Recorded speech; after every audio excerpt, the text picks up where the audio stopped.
Om Namo Bhagavate Vasudevaya. Om Namo Bhagavate Vasudevaya. Om Namo Bhagavate Vasudevaya. Welcome to today's reading from Sri Caitanya Charitamrita Madhya Lila chapter 8 verse 139. We shall be continuing our reading. Mukam karoti vachalam pangum langhayate girim yat kripatamam bande Shri Gurum Din Tarinam Paramananda Madhavam Sri Caitanya Ishwaram Hari Om Tat Sat.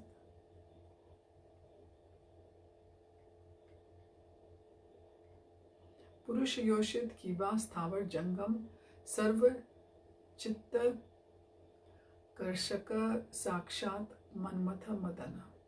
The very name Krishna means that he attracts even Cupid. He is therefore attractive to everyone, male and female, moving and inert living entities. Indeed, Krishna is known as the all-attractive one. Purport: just as there are many orbs in the material world called stars or planets, in the spiritual world there are many spiritual planets called Vaikuntha Lokas. The spiritual universe, however, is situated far away from the cluster of material universes. Material scientists cannot even estimate the number of planets and stars within this universe. They are also incapable of traveling to other stars by a spaceship. According to the Bhagavad-Gita 8.20, there is also a spiritual world. Paras tasmat tu bhavo anyo avyakto avyaktat sanatanaha yah sa sarveshu bhuteshu nashyatsu na vinashyati. Yet there is another unmanifested nature which is eternal and is transcendental to this manifested and unmanifested matter. It is supreme and is never annihilated. When all this world is annihilated, that part remains as it is. Thus there is another nature which is superior to material nature. The word bhava or swabhava refers to nature. The spiritual nature is eternal, and even when all the material universes are destroyed, the planets in the spiritual world abide. They remain exactly as a spirit soul remains even after the annihilation of the material body. That world is called the aprakrita or the anti-material world. In this transcendental spiritual world or universe, the highest planetary system is known as Golok Vrindavan. That is the abode of Lord Krishna himself, who is also spiritual. Krishna is known there as Aprakrit Madana. The name Madana there refers to Cupid, but Krishna is spiritual Madana. His body is not material like the body of Cupid in this material universe. Krishna's body is all spiritual, Satchid Anand Vigraha, therefore he is called Aprakrita Madana. He is also known as Manmat Madana, which means that he is attractive even to Cupid. Sometimes Krishna's activities and attractive features are misinterpreted by gross materialists who accuse him of being immoral because he danced with the gopis. But such an accusation results from not knowing that Krishna is beyond this material world. His body is Satchid Anand Vigraha, completely spiritual. There is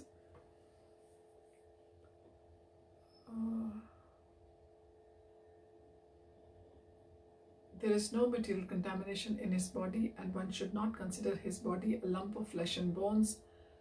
The Mayavadi philosophers conceive of Krishna's body as material, and this is an abominable, grossly materialistic conception. Just as Krishna is completely spiritual, the gopis are also spiritual, and this is confirmed in the Brahma Samhita 5.7.37. Ananda Chinmaya Rasa Prati Bhavitabhis Tabhir Ya Eva Nija Rupatya Kalabhi Golok Eva Nivasati Akhilatma Bhuto Govindamadi Purusham Tamaham Bhajami.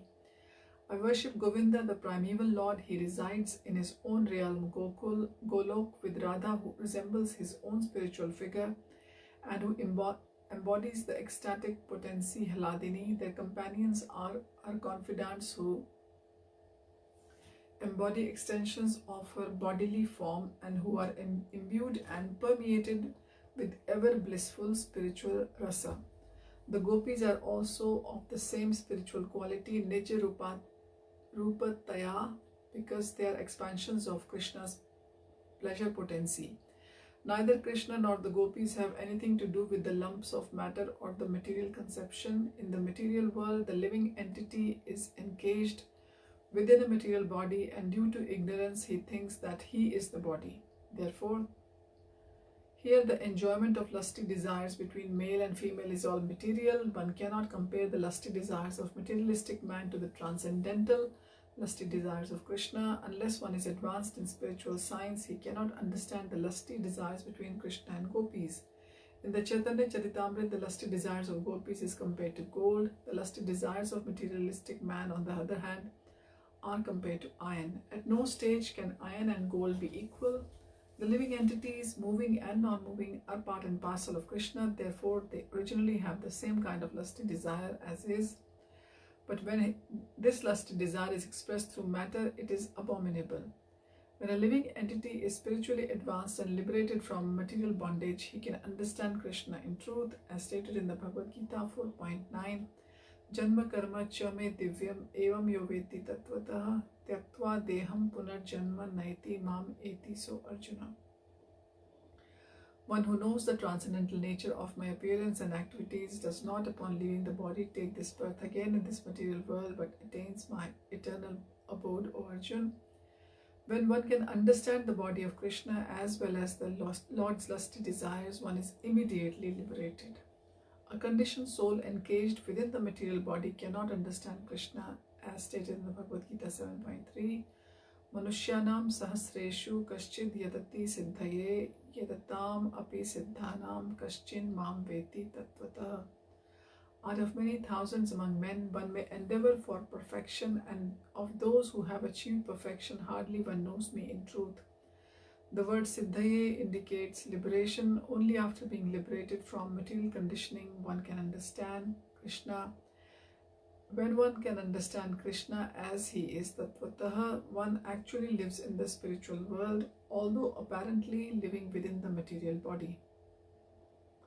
This technical science can be understood when one is actually spiritually advanced. In his Bhakti Rasamrita Sindhu 1.2.187, Srila Rupa Goswami says, Tha yasya harer dasya karmana manasa gira nikhilasva api avasthasu jivan muktah sa uchyate. When a person in this material world desires only to serve Krishna with love and devotion, he is liberated even though functioning within this material world, as the Bhagavad-Gita 14.26 confirms. Mam cha yo avyabhicharena bhakti yogena sevate sa gunan samatitayetan brahma bhuyaya kalpate. One who engages in full devotional service, unfailing in all circumstances, at once transcends the modes of material nature and thus comes to the level of Brahman. Simply by engaging in the loving service of the Lord, one can attain liberation, as stated in the Bhagavad-Gita 18.54. Brahma bhutaha prasannatma na shochati na kankshati. A person who is highly advanced in spiritual knowledge and who has attained the Brahma bhuta stage neither laments nor hankers for anything material. That is the stage of spiritual realization. Srila Bhakti Vinod Thakur considers the Brahma Bhuta stage in two divisions, Swarup Gata and Vastu Gata. One who has understood Krishna in truth but is still maintaining some material connection is known to be situated in his Swarup, his original consciousness. When that original consciousness is completely spiritual, it's called Krishna consciousness. One who lives in such consciousness is actually living in Vrindavan. He may live anywhere, material location doesn't matter. When by grace of Krishna one thus advances, he becomes completely uncontaminated by the material body and mind, and at that time factually lives in Vrindavan. That stage is called Vastugata. One should execute his spiritual activities in the Swarup-Gata stage of consciousness. He should also chant such spiritual mantras as Om Namo Bhagavate Vasudevaya and the Chinmay Gayatri, Klim Krishnaya Govindaya Gopijana Vallabhaya Swaha, and Klim Kama Devaya Vidmahe Pushpa Banaya Dhimahi Tanno Ananga Prachodayat.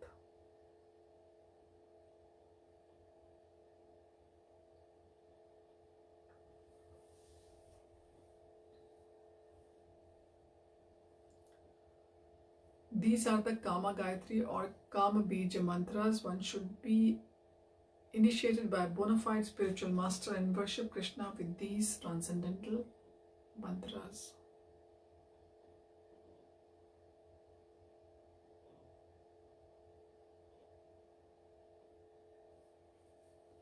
As explained by Krishnadas Kaviraj Goswami in the previous verse and the current verse, Vrindavane Aprakrita Naveen Madana Kama Gayatri Kama Bijay Yanra Upasana Purusha Yoshit Kiba Sthavara Jangama Sarva Chitta Karshaka Sakshat Manmatha Madana. A person who is properly purified and initiated by the spiritual master worships the Supreme Personality of Godhead by chanting this mantra, the Kama Gayatri, with the Kama Bija, as the Bhagavad-Gita 18.65 confirms.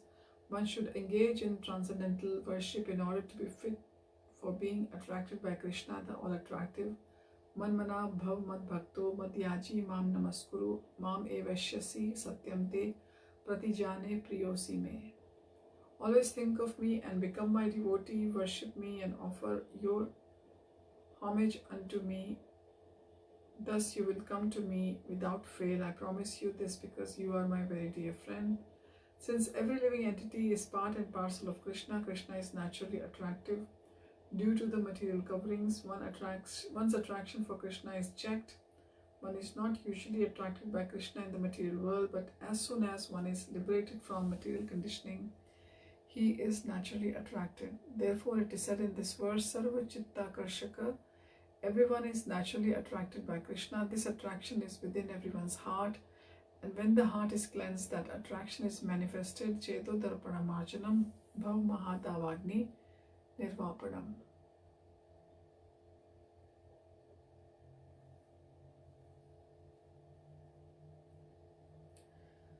Verse number 140.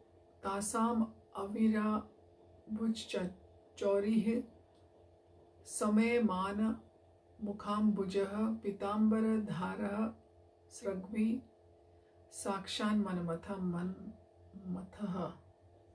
When Krishna left the Raslila dance, the gopis became very morose, and when they were grieving, Krishna reappeared dressed in yellow garments, wearing a flower garland and smiling. He was attractive even to Cupid. In this way, Krishna appeared among the gopis. This is from Srimad Bhagavatam 10.3.2.2. 141 verse. Nana Bhaktera Rasamrita Nana Vidha Haya Say Sabha Rasamritera Vishaya Ashraya. Each and every devotee has a certain type of transcendental mellow in relation to Krishna, but in all transcendental relationships, the devotee is the worshipper, Ashraya, and Krishna is the worship, Vishay, is the object of the worship, Vishay.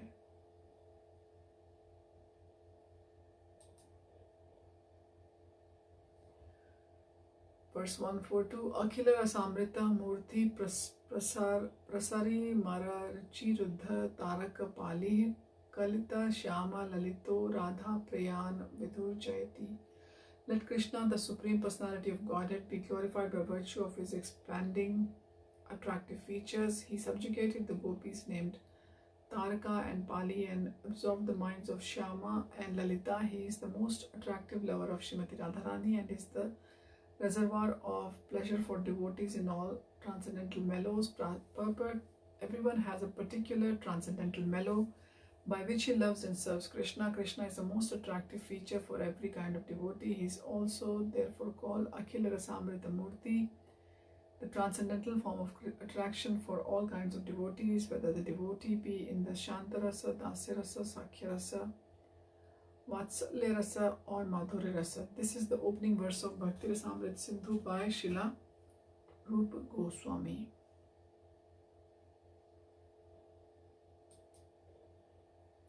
Verse 143. Shringara Rasaraj Mayamurti Dhara Ateva Atma Parayanta Sarva Chittahara. Krishna is all attractive for devotees in all mellows because he is the personification of the conjugal mellow. Krishna is attractive not only to the devotees but to himself as well. Verse 144. Vishvesham Anuranjanena Janyam Anandam Indivara Shreni Shamala Komalair Upanayanan Angera Anangotswam Swachandam Vraja Sundari Bhir Abhitah Prate Angam Alingitah Shingarah Sakhi Murtiman Iva Madhau Muktho Hari Kridati. My dear friends, just see how Shri Krishna is enjoying the season of spring with the gopis embracing each of his limbs. He is like amorous love personified with his transcendental pastimes. He enlivens all the gopis and the entire creation with his soft bluish black arms and legs, which resemble blue lotus flowers. He has created a festival for Cupid. This is a verse from Gita Govinda 1.11, verse 145. Lakshmi Kantadi Avatarera Hare Mana Lakshmi Adinari Ganera Kare Akarshana. He also attracts Narayan, who is the incarnation of Sankarshan and the husband of the goddess of fortune. He attracts not only Narayan but also all women headed by the goddess of fortune, the consort of Narayan. 146 verse. Dvijatvaja me yuvayor didrikshuna mayo panita bhuvi dharma guptaye kalavatir Rav Avanera Marasuran Hatveh Bhuyas Tvarayetam Antime. Addressing Krishna and Arjun, Lord Mahavishnu, the Mahapurush, said, I want to see both of you, and therefore I have brought the sons of Brahmana here. Both of you have appeared in the material world to re-establish religious principles, and you have both appeared here with your all potencies. After killing all the demons, please quickly return to the spiritual world.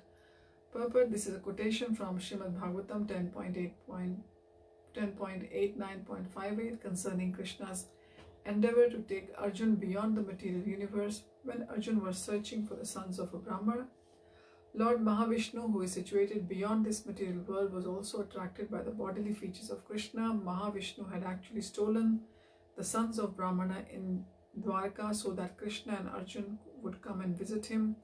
This verse is quoted to show that Krishna is so attractive that he attracts Mahavishnu. Verse 147. Kasyanu bhavo asya na deva vidmahe tvankri renu sparsha dikaraha yad Vanchaya Shrir Lalana Charatapo Vihaya Kaman Suchiram Dhrita Vrata. O Lord, we do not know how the serpent Kaliya attained such an opportunity to be touched by the dust of your lotus feet. For this end, the goddess of fortune performed austerities for centuries, giving up all of the desires and observing austere vows. Indeed, who do not know this serpent Kaliya got such an opportunity? Purport: this verse is from Srimad Bhagavatam 10.16.36, was spoken by the wives of the Kaliya serpent. Verse 148 of the 8th chapter of Madhya Lila. Apan madhurye hare apnar mana apna apni chahe karite alingana. Lord Krishna's sweetness is so attractive that it steals away his own mind. Thus even he wants to embrace himself. Verse 149. Apari kalita purvah kash chamatkar kari sfurti mama gariyan esha madhurya purah ayam aham apihanta prekshya yam labdha chetah sa rabhasam upbhoktam kamay radhikeva. Upon seeing his own reflection in a bejeweled pillar of his Dwarka palace, Krishna desired to embrace it, saying, Alas, I have never seen such a person before. Who is he? Just by seeing him, I have become eager to embrace him, exactly like Srimati Radharani. Purport: this is a verse from Srila Rupa Goswami's Lalita Madhav 8.34. Verse 150. Eta Sankshepe Kahila Krishnera Swarupa Ebe Sankshepe Kahishuna Radha Tattva Rupa. Sri Rāmānanda Rāya then said, I have just briefly explained the original form of Supreme Personality of Godhead. Now let me describe the position of Srimati Radharani, verse 151. Krishnera Ananta Shakti Tate Tina Pradhana Chit Shakti Maya Shakti Jiva Shakti Nama. Krishna has unlimited potencies which can be divided into three main parts. These are the spiritual potency, the material potency, and the marginal potency, which is known as the living entities. Verse 152. Antaranga Bahiranga Tatastha Kahi Yare Antaranga Sarupa Shakti Sabara Upare. In other words, these are all potencies of Lord, internal, external, and marginal. But the internal potency is the Lord's personal energy and stands over the other two. Verse 153. Vishnu Shakti Paraprokta Kshetra Janakya Tatha Para Avidya Karma Samagyananya Tritiya Shaktir Ishyate.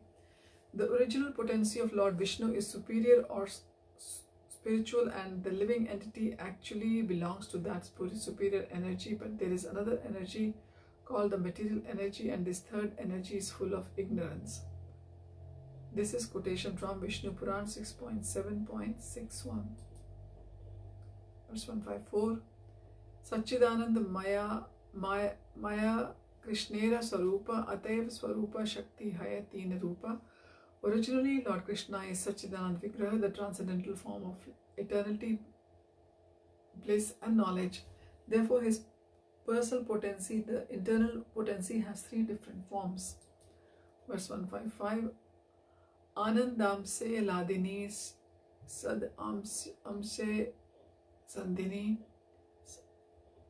Chid Amse Samvid Yare Jnana Karimani. Ladini is this aspect of bliss, Sandini of eternal existence, and Samvid of cognizance, which is also accepted as knowledge. So thank you for joining. We'll continue our reading next time. Hare Tat Sat. Hare Krishna.